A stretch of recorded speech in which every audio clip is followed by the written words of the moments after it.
I'm R.A. Schwartz, and welcome to the Winsidr Show, where it's all about the W. The season is here. They said we wouldn't be here. They said it would never work. It's episode 452. No, I'm joking. It's even bigger than that. It's season 30 of the WNBA. Let's dive right in.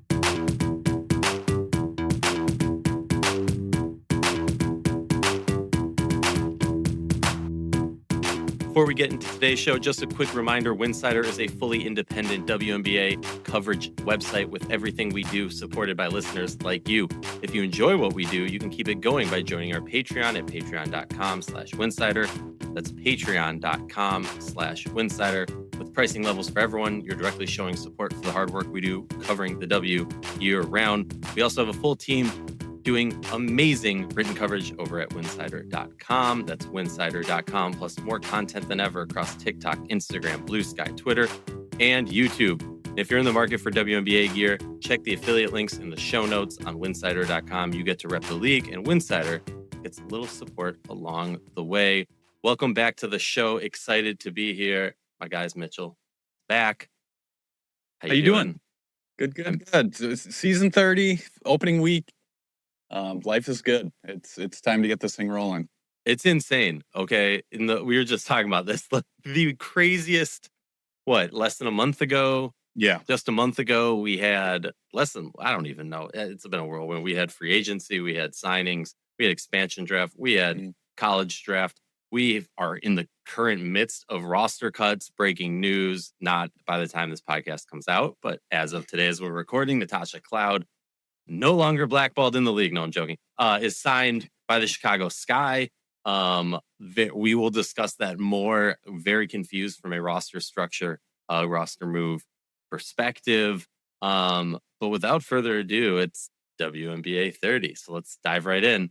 Mitchell, who are your season favorites to win the championship? You got to start with Vegas. I mean, they didn't just, return most of the roster. They absolutely returned their entire roster, which I don't know how they can make that work, but they do. Las Vegas is the top of the list for me. New York is going to be really tough this year too. Assuming they can stay healthy. I just with Sabally adding her to the mix, I think that's going to be a huge addition for them.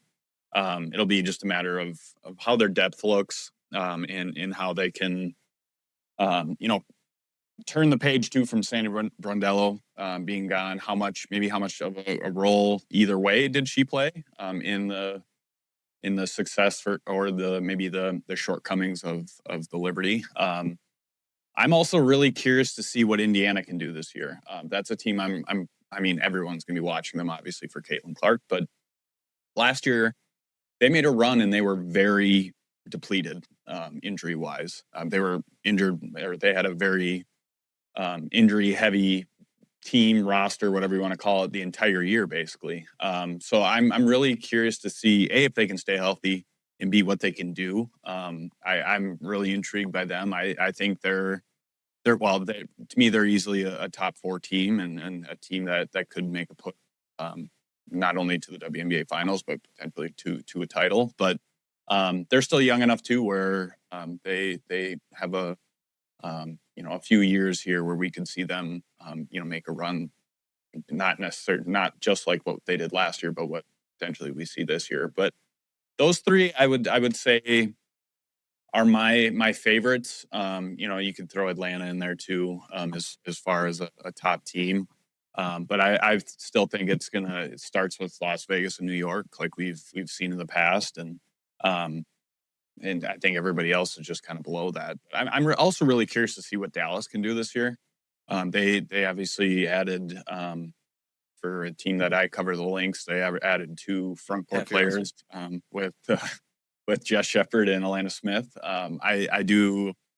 I'm very curious to see what they do this year and how maybe they take a step up or maybe they don't. But if they do take a step up, this team, Dallas, could be very dangerous.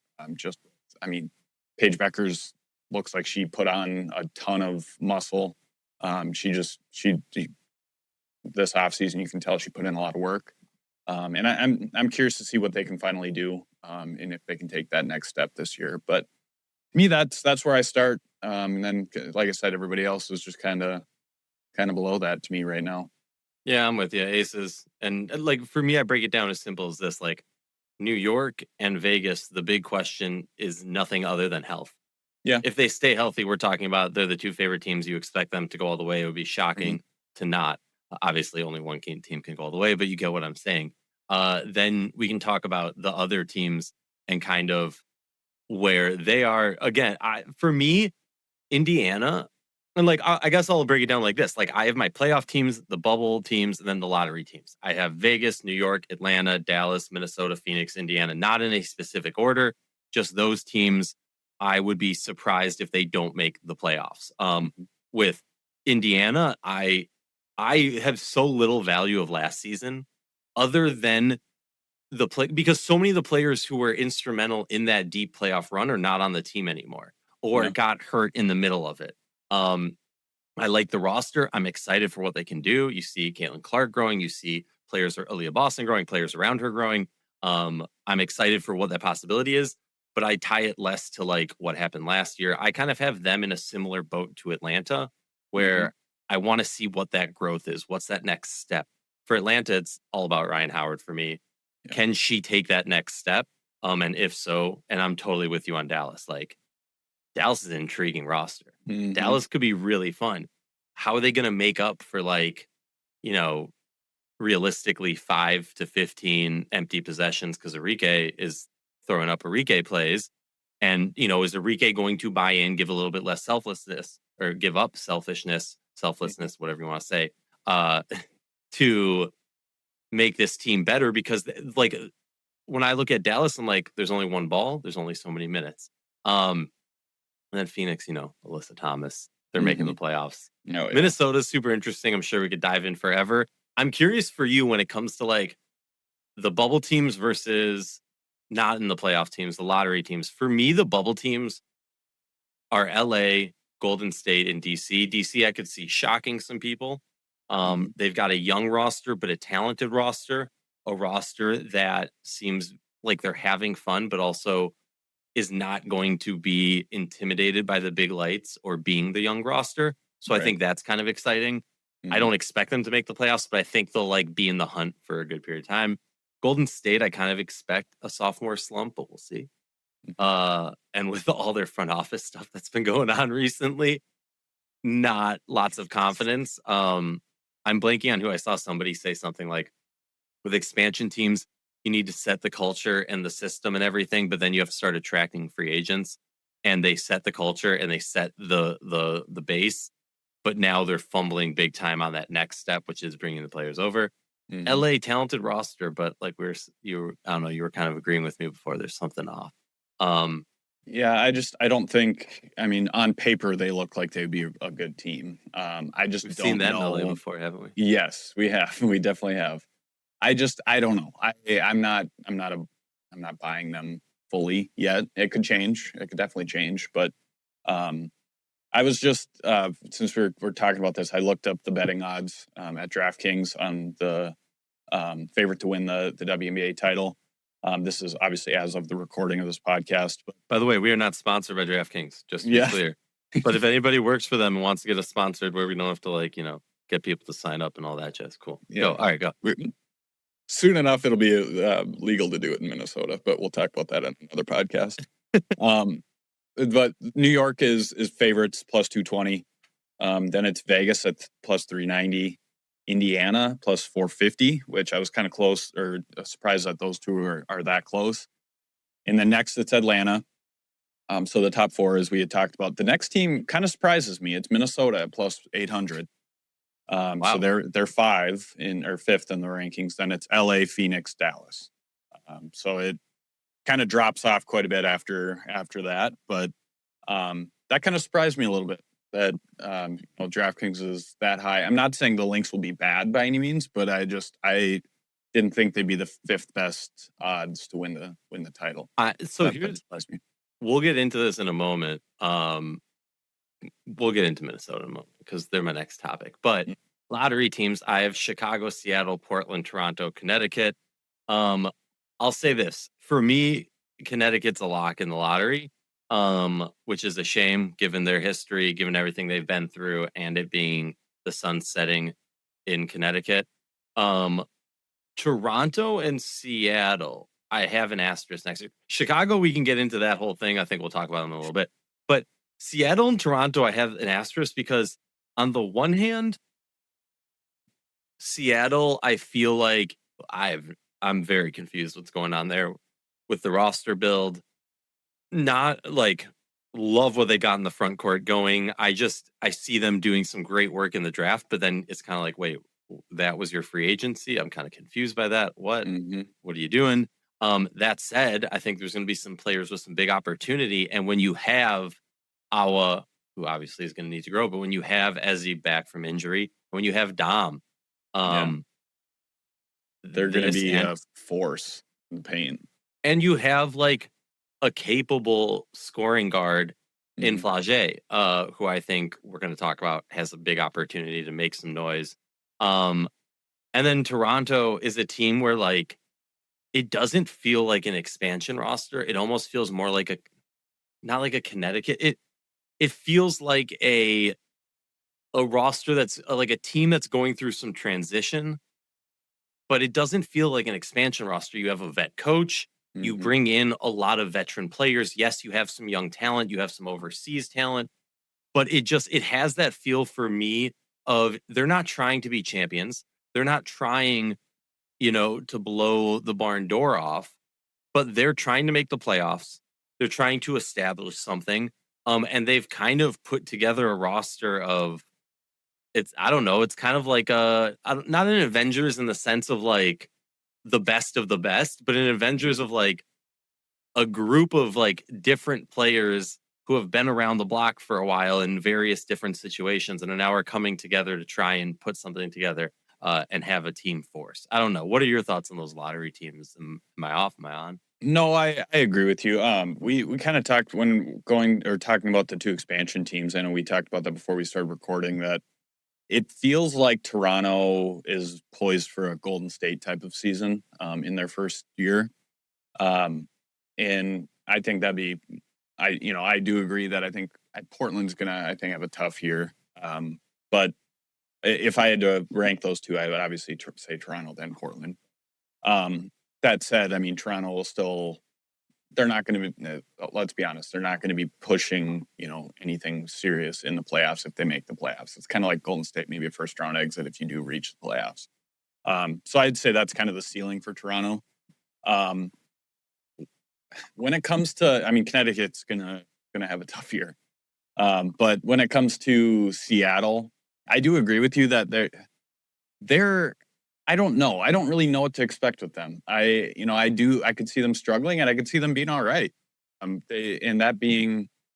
the reason for that is kind of like what you were talking about with, you have a lot of players that are trying to prove themselves or are getting expanded roles this year. And when you have that, you could be surprised. Look at Natisha Heidemann, for example, who was in a backup role in Minnesota, and now she gets basically a starting job in Seattle. She could end up having a solid summer this summer. Flaujae Johnson, I don't know what we're going to end up seeing out of her or what her role will be or how much we will see of her, but I think she'll have plenty of opportunity to make an impact right away. And then I cannot wait to see the trio of towers that they have inside the paint and how that's all going to work out, because how the hell are you going to guard that? You can see where they're going. I don't know if it'll come together this year, but you can definitely see where they're going. You can see definite potential with them. I don't know. I'm intrigued to see how things look. It'll be, I think, a slow start. But I do think that they'll be okay by the end of the season. Whether that results in a playoff appearance, I'm not sure. But. Yeah. No, I'm with you on that. Okay. Surprise team that people are not talking about enough.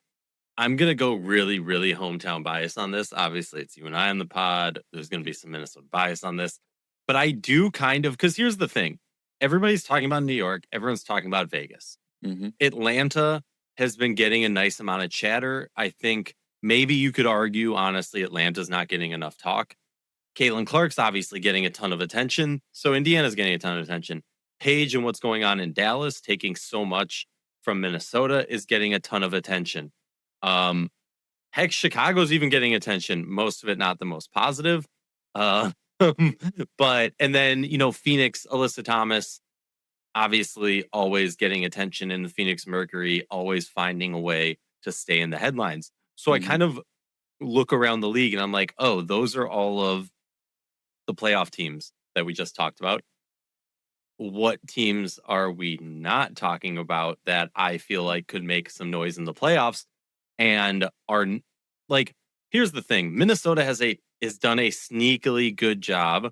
I'm going to very biasly give a lot of love to Rachel Galligan and just give all positive things that ever happened to the Minnesota Lynx this past offseason solely to her and to no, I'm joking. But what they have done, I mean, you have Kosu coming off a career year back down in Russia. We have a injured Dorka coming off of the youngest EuroLeague MVP season ever. Prime for a superstar breakout. You now are supposedly it's going to be beneficial, even though we've been told for the past 2 years the greatest thing ever is that Courtney Williams is now the point guard, lead guard. Now we're moving her off, and that's the best thing ever. Fee eventually comes back from injury. You have like everybody I heard at camp was just going crazy over Aliska Hamzova. Emma Chikova was blowing it up in the preseason game, just blowing people's minds at what she's doing at the age of 21. What else am I missing? Nia Coffey, I think, is like, Nia Coffey, I feel like is actually an amazing addition to this roster. That is a Cheryl Reeve type player. Natasha Howard coming back looked a little rusty, but you can see how that energy and that speed and that length is really going to do a lot. There's just a lot of size. You have AD. You got if Saylor can make the roster. Also, everyone's going crazy over the developmental spot over there for Hoff. Minnesota has depth. They have versatility. They have size. Yes, it's going to be rough in the beginning. But let's talk about it from this perspective. Let's say in a month and a half, so a month and a half into the season, which is what, like almost half or quarter of about halfway in. Yeah, about halfway. You get a fully healthy Nafisa Collier. You have a fully healthy Dorka Juhas. And if the rest of the team stays healthy, I don't necessarily trust them with Olivia Miles as the point guard to win a championship in her rookie year. I'm just going to be blunt about that. I still have lots of concerns about Olivia Miles in her ability to gather bulk scoring in games when it's needed for this team. I also have major concerns on the defensive end. But you have depth for that. And Cheryl Reeve has done a great job of using point guards that maybe have defensive weaknesses in recent years and covering for them and still having really good defensive teams. I've ranted long enough. Please talk. Well, starting with Olivia Miles, I do think, we did see throughout the preseason of her starting at the starting point guard spot and then Courtney Williams sliding over, like you mentioned. I do think that once we get into the season, that is going to shift. And that being, well, there's a couple reasons, but I do think that they're going to be cautious with her right away and not just throwing her in at starting point guard and here we go kind of thing. Right now, I say that and I could see, let's say her starting technically at point guard, but not playing starter minutes at point guard. And the reason I think that is right away, at least, is you have to make an adjustment for Nafisa Collier. They're going to end up going a little bit smaller as a result. I mean, it's not that much smaller, but a little bit smaller. When Fee comes back, you can slide her into even the 3 if you wanted to. Start Dorka Juhas and then start Natasha Howard. And then also having K-Mac and Courtney Williams starting at the starting point guard spot. But I do think they'll be okay, and I do think we'll see Nafisa Collier early June. If all things considered, if that happens, it's less than a month without Nafisa Collier. That's manageable. If she misses, let's say 10 games, that's not the end of the world. If the Lynx go 5-5 in that stretch, that's fine. But I do think the hesitation with a lot of people, and we were just looking at the rankings right before this, and ESPN has them at 8th, which I don't know. I kind of go back and forth if that's too high or too low. It's maybe just right. But the reason that people are a little hesitant, I think, on Minnesota is the international aspect. They just don't know about these players. And, that is, for people that are familiar with the international game, they're very high on these players. You mentioned Rachel Galligan. I trust her with any decision she makes or has any insight on any international players, because she has lived that. She knows the ins and outs of that space. And, she'll be probably somebody that would say this. I know Cheryl would say this. The entire Lynx front office and coaching staff will say this. These players are quality players, and they will make an impact. It'll probably be slow as you start getting adjusted to the WNBA style, physicality, all of that stuff. It might be a little bit of a ramp up for them, but I do think that they will play big roles, and they have the ability. It's kind of like a Seattle thing. They have a ability right away while Nafisa Collier is out to make an impact. And I think that they will. We'll see a lot of different looks with this roster, which I think a lot of people are nervous about. But I do think that this season they will be all right. I'm not saying they'll be bad. I'm not saying they'll be a title contender. They'll be, I think, kind of average. But this sets up, not to jump too far ahead, but this sets up for an interesting next off season, because you kind of cleared way now with the the roster or the salaries that you would have spent if you would have re-signed the 5-6 players that ended up leaving. Mm-hmm. And you're not strapped now for next offseason. Now you can be more aggressive next offseason, attracting more players. And, looking at, I know, and sorry I'm rambling here, but I know a lot of Lynx fans are saying, like, well, why didn't the Lynx just pay the players that ended up leaving? Why didn't they pay them that money? Okay, let's be a little bit more realistic, and let's look at the dollar figures. Just Shepard got starter money in Dallas. The Lynx were not going to pay. She's not a starter, or she wouldn't have been a starter here. I'll be honest. Like, she wasn't going to get starter money in Minnesota. You replace her with, you could either say Nia Coffey or with Natasha Howard for cheaper. And they are potentially, Natasha Howard's going to start. Nia Coffey will play a big role off the bench. You have Dorky Uhas coming back over, who's cheaper, who could potentially end up being a starter. Her and Nia Coffey could maybe even, kind of maybe switch in and out of the starting lineup. Alana Smith, that one, I think that was her decision. I think Minnesota was willing to match whatever Dallas ended up offering, but I think she was ready to move on and get a fresh start and get something else. I think Unrivaled played a really big role in that, in her decision to leave and just the team that she did end up going to. But going back to what I'm tying this all together is Minnesota. They wanted to retain these players. Let's not mistake that. They wanted to retain those players, but they didn't, put their neck or stretch their necks out and pay these players and then be strapped for the next couple of years. Let's say next off season, let's say they re-signed all the players that hypothetically that they lost this off season, with the exception of Bridget Carlton and Kliandakova, who left in the expansion draft. Let's say hypothetically they re-signed all these players. Now, let's say they have a average year this year. Now you're sitting next off season. You have an average team, and you have absolutely no cap space. What are you going to do? And I'm not saying that would have happened. They could have, they could have been a top 3 seed. Who knows? But at least now you're banking on potential. You're kind of doing I don't want to say a rebuild, but you're kind of taking a step back and then building some of that youth back up.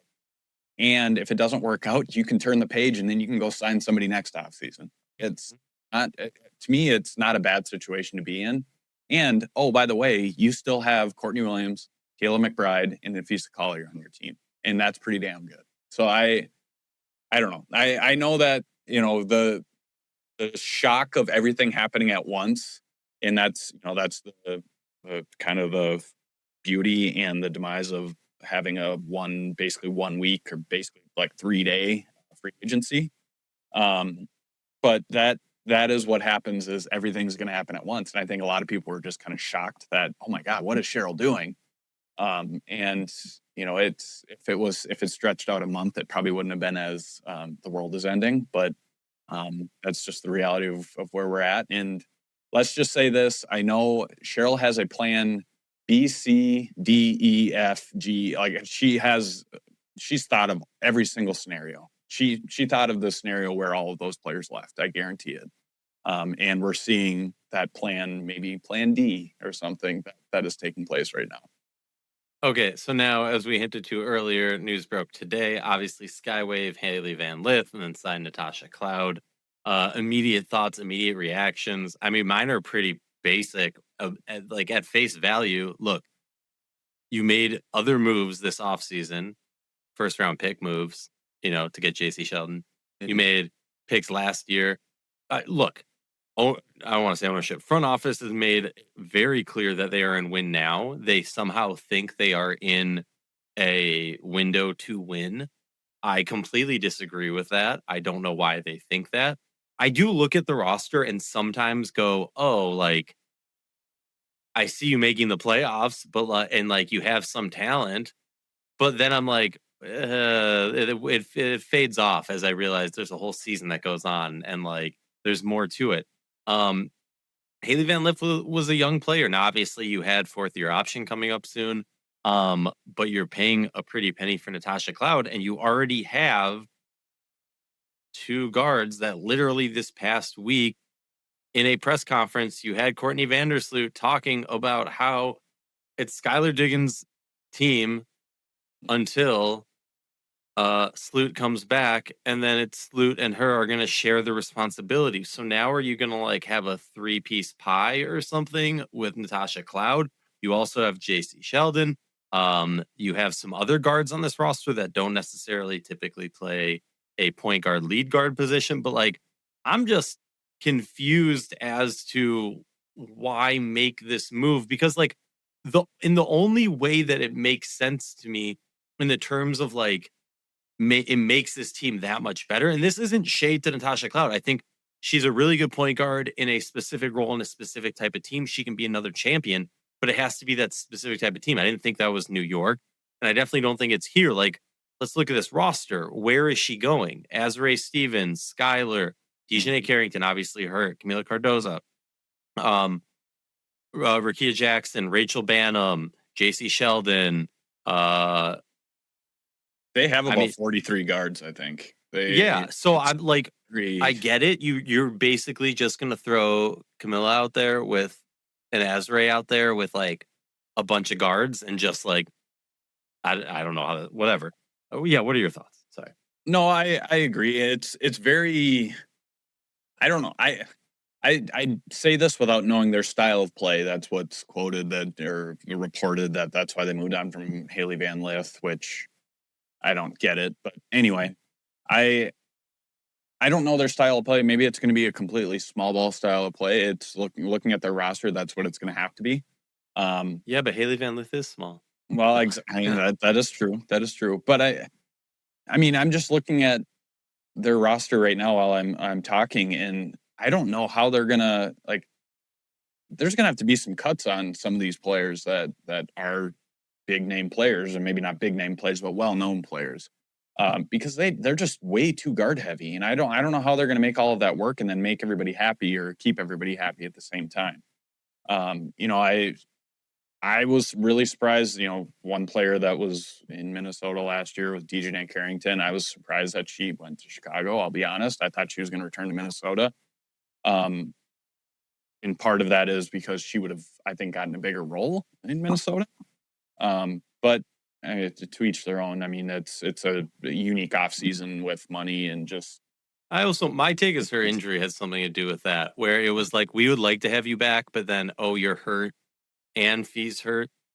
Can we have two of our input? And honestly, hindsight makes it look even smarter again, very unintelligent outsider's perspective, because then Dorka gets hurt.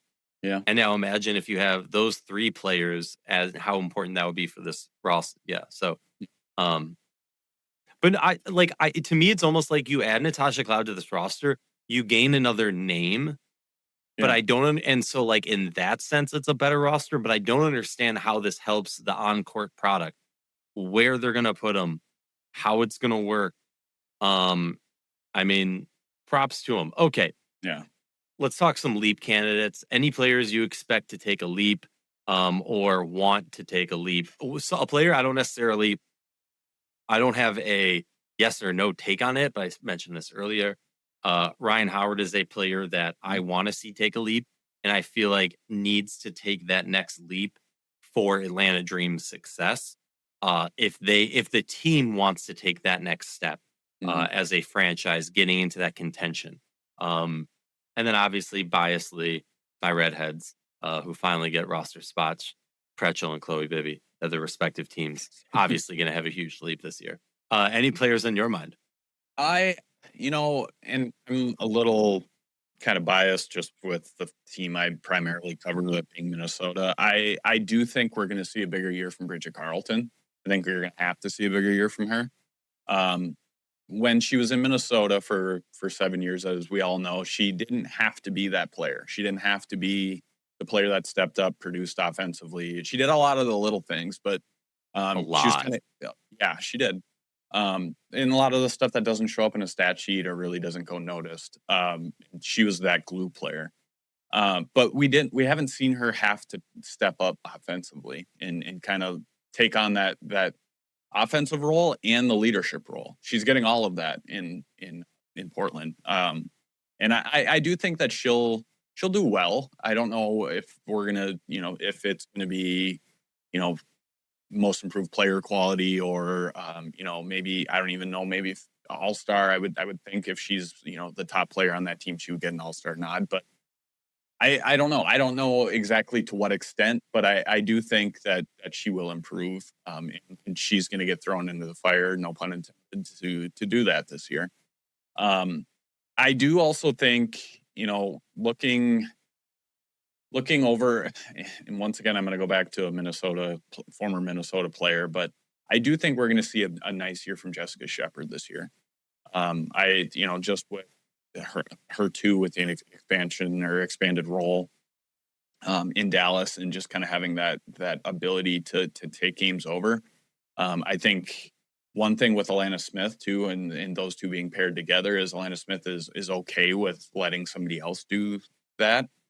She's okay with deferring to other people, and she'll have to do that in Dallas with Enrique and Paige. But I do think that Jessica Shepard will have a nice year this year. And she's been, this has been her whole career in the making. It's, she's that dirty, or not dirty player, but she'll do the dirty work. Yeah. That's what I meant to say. And she's a do it all type of player. And I think that she'll do great in Dallas. But for me, those are two players initially. And like I said, I'm a little biased because I was closer to those players last year with covering the Lynx, but I do think they're going to have some big opportunities this year. I also do think, looking specifically at the Lynx, I do think Dorka Juhas is going to have a nice year this year. I think the year off last year, it's going to be a similar situation to me as Jess Shepard from the year prior. Jessica Shepard took off for WNBA season, came back last year and looked incredible. I do think we're going to see a similar thing to Dorka Juhas once she gets healthy and once she's ready to go. But I expect a big year from her too. Totally. All right, moving on now. Last two things. Rookies to immediately watch. Now, we can talk. Everyone knows Awa's going to be amazing down the road. Everyone knows some of these players are going to be amazing down the road. We talked about already some of these rookies from overseas that maybe aren't getting as much attention. Everyone pay attention to Frida Buna in over in Portland. Sorry, there's so many teams now. It takes me a little bit more time to connect where everyone is in my mind database. But we're talking about players who are in positions to contribute right away. And Lauren Betts in DC, I think, will have success when she can get on the court. That's a busy front court. The player that I'm going, maybe hot take, maybe not hot take. I think it's maybe a little less of a hot take because I saw some other people had it also after I formulated it. I'm not copying opinions here. Flage for Rookie of the Year. I think she's going to end up getting a lot of opportunity to play a very big role in Seattle. And with that front court that she has, I think she will find a good amount of success because of the polarization of those players.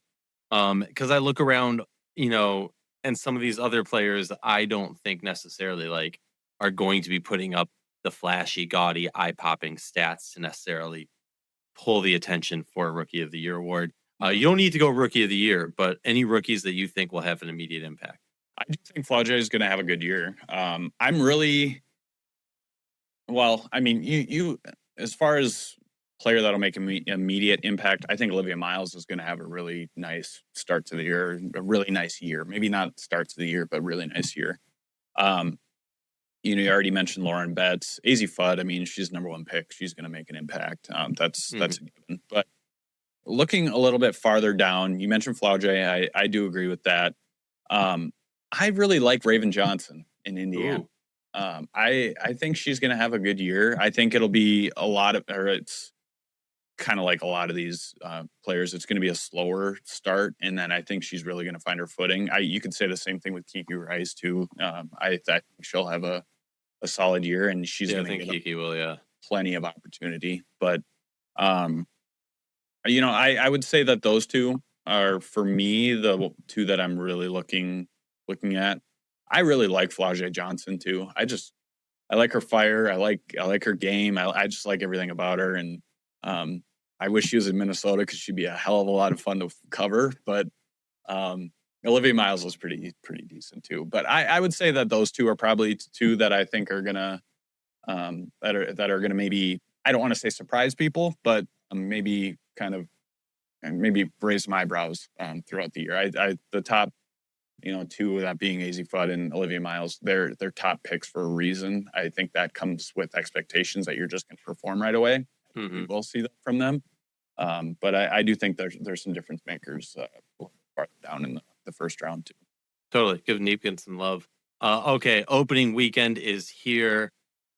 Must-watch games this weekend. I'll tell you, as I'm looking at it, we got Friday, Saturday, Sunday. We're not counting Tuesday. Just counting Friday, Saturday, Sunday. All right? Obviously, look, can I be real for a moment that I'm a little bit disappointed with opening night? We got the Sun versus the Liberty. Easy win for New York. Mystics tempo. Mystics are running with that one. Sorry. We didn't even plan on doing this. I'm just doing it. Valkyrie Storm. Now that's a fun one. Could be a good one. That one will be a good one. That'll be the game of the night. I'm not ready to pick a winner on that one yet. So Mitchell, pick one. Hold on one second. I just got to go back to New York and Connecticut. New York is 17.5-point favorites. Whew. All right. Well, anyway, for Golden State, Seattle, I'm gonna go Seattle. I'm gonna go Seattle. Okay. They're playing at home. It's a tough place to play. I think Seattle will come out. I'm gonna also predict Flauge Johnson will have 12 points. Okay. And Natisha Heidemann will have 20. Oh, okay. Shoot 20 or more. She won't get exactly. All right, fair. All right. That's my prediction. Okay, cool. Love it. Then we got Saturday. Obviously, game of the weekend. Dallas Wings, Indiana Fever, Caitlin Clark, Paige Beckers. But honestly, beyond that, the reason for me that it's the game of the weekend is more so because everything we talked about in this episode when we come to power ranking where we view these teams. As we look around this opening weekend, we also have Mercury Aces finals rematch. It was a sweep. So okay. And the Mercury roster looks worse and the Aces roster looks better. Sky Portland. I think that's a game that's honestly, for whatever reason, on my list of games watched this weekend. For me this weekend, it's Wings Fever, Sky Portland. Obviously, I'm watching Minnesota, Atlanta. I think that will be an interesting one. But those two games, Minnesota, Atlanta, and Wings Fever, as games of playoff teams that we kind of want to see where they are in our early season expectations. Very high on that. And then I'm going Wings beat the Fever, which is a ridiculous. I'm just going with it. I think the Wings really start off hot and then taper out. Aces Mercury, Dream beat the Lynx probably. Sky Portland, Sky are gonna win somehow. Do you want to pick that one? Oh, If you disagree, tell me, please. No, I don't. I don't know who I'd pick in that. Oh, I'd probably say Sky. It's just having the experience. I feel like even having some continuity is a leg up on a first game of the season. Then we got Sunday Storm starting off the season 2-0, maybe. Okay. Liberty Mystics, Aces Sparks. Maybe that will end up being a good game. We'll see. I don't think the Sparks will just give up. And last year, if I remember correctly, the Sparks really gave the Aces a run for their money. Maybe I'm completely off on that. Somebody correct me in the comments. So back to back, and then Aces. Yeah, and then Mercury against the Valkyrie. Honestly, great for the Aces to get their back-to-backs and stuff early in the season. Mercury Valkyrie, I think, actually could be a really fun, interesting game. I got the Valkyrie in that one. Anything else from that weekend? So yeah, for the games that I think are must-watch, Wings Fever, obviously. Sunday's Valkyrie Storm, opening night. Game you got to watch. That's the game of the night. Saturday, Wings Fever, you got to watch that. Or if you're more into the finals rematch, you got that too. And then pick one game Sunday that fans got to watch. Sunday. One day only. Yeah. I just got to say before I pick, the tickets are as low as $9 for the Connecticut-Seattle game. Connecticut tickets are it's like they're doing prices from back when the team was founded. That's $9? That is insane. That's great. Yeah. But No, it's amazing. I saw a $13 ticket to their preseason game. Wow. Goodness. Okay, that's like 2 gallons of gas. Actually. Anyway. God, for Sunday. I do think the Aces Sparks game is probably the game that I think will be the best. But the Aces are on a back-to-back, but then again, it's in LA. It's Las Vegas to LA. But I would say that one's probably the best one, with the runner-up and one that's probably 1A, 1B. It would be Phoenix Golden State. I think that's going to be a solid game as well. Awesome. Appreciate you as always. And to end this episode, it's WNBA 30. Thank you for listening and supporting independent WNBA coverage. We've been doing this a while, not 30 years, but a while. And it only works because of this community. So thank you.